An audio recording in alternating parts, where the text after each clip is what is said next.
ये वीडियो भी आप जरूर स्किप कर देंगे क्योंकि ये शायद आपके काम की नहीं है, लेकिन ये जानना बहुत जरूरी है कि बेंगलुरु का जल संकट एक बेहद गंभीर चुनौती है भारत के सामने।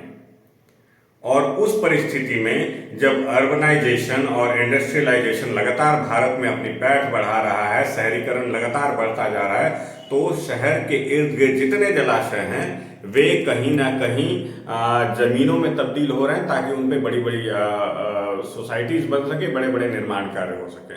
उसका डिसएडवांटेज क्या हो रहा है कि जल संकट से हम लोग लगातार जूझ रहे हैं। बेंगलोर में पहले 100 फीट पे पानी मिल जाता था, अब 1800 फीट पे पानी मिलने को भी बड़ी समस्या उत्पन्न हो रही है। तो ये कहीं ना कहीं इशारा है आने वाले समय में हम किस गंभीर समस्या के तरफ बढ़ रहे हैं। एक और बड़ी चिंता के विषय है कि हम दुनिया में सबसे ज्यादा चीनी का उत्पादन करते हैं। हमारे यहाँ मधुमेह के रोगी भी सबसे ज्यादा हैं और चीनी उत्पादन में गन्ना का बहुत महत्वपूर्ण योगदान होता है क्योंकि गन्ना से ही चीनी बनती है और गन्ना पानी का सबसे बड़ा अवशोषक होता है। इन सारी चीजों में हम उस उत्पादन को बढ़ाते हैं जो कि कहीं ना कहीं खुद बीमारी का कारण बनता है और हमारे यहाँ चीनी मिलों के लिए लगातार आंदोलन होते हैं, लेकिन हम अपने लैंड का लगभग 21% से ज्यादा गन्ना उत्पादन में खत्म कर देते हैं, जो कि हमारे यहाँ चीनी उत्पादन इतनी ज्यादा हो जाती है कि हम विदेशों को भेजना चाहते हैं। तो क्या आपको लगता है कि चीनी उत्पादन के बजाय, गन्ना उत्पादन के बजाय हमें दूसरे वैसे फसलों पे ध्यान देना चाहिए जो हमारे खाद्य योग्य होना चाहिए, जो हमारे भोजन के इस्तेमाल में आना चाहिए?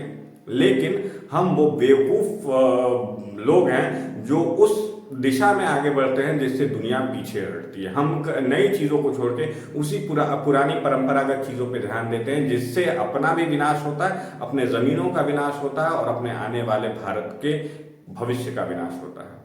तो ये बेहद गंभीर समस्या, बेंगलुरु जल संकट बहुत ही कठिन चुनौती है।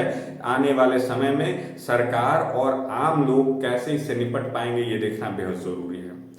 3 महीने से करीब बरसात का सीजन बचा है, उसके पहले बहुत सारे सरकार को कैंपेन चलाने होंगे और सोसाइटीज को भी पानी के संरक्षण के लिए बेहद जरूरी कदम उठाने होंगे। नहीं तो वो दिन दूर नहीं है जब बेंगलुरु जैसी समस्या अगर भारत के अन्य हिस्सों में फैलनी शुरू हो गई तो क्या से क्या देखने को मिल सकता है। एक और बात बहुत जरूरी है जानना कि बहुत एक भ्रांति हमारे देश में ये फैलती है कि हमारे यहाँ बहुत अपार जल है। तो एक चीज और जानिए कि नॉर्थ इंडिया की मैं बात करूं, दिल्ली से लेकर उत्तर प्रदेश, बिहार, झारखंड जैसे जगहों में लगातार पानी के संरक्षण की अनदेखी की जाती है, सरकारी गाइडलाइंस की अनदेखी की जाती है, जिससे यहाँ के भी जगहों पे भूमि में जो जल का स्तर है वो लगातार नीचे जा रहा है।